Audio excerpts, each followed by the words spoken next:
Hello everyone, Plosh Schneider here with DecoArt's The Craft Minute, and I'm going to show you an alternative to sanding, something back to show a distressed look. This works particularly well on dimensional surfaces like this cute chicken. You can see I already started there.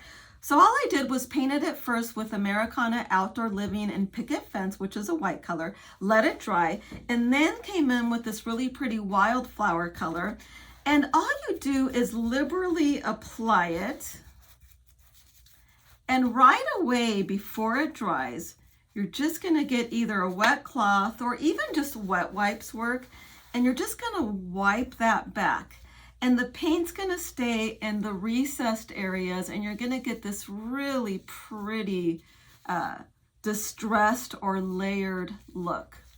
Super easy, super fun. I hope you like that technique, and see you next time on The Craft Minute. Bye.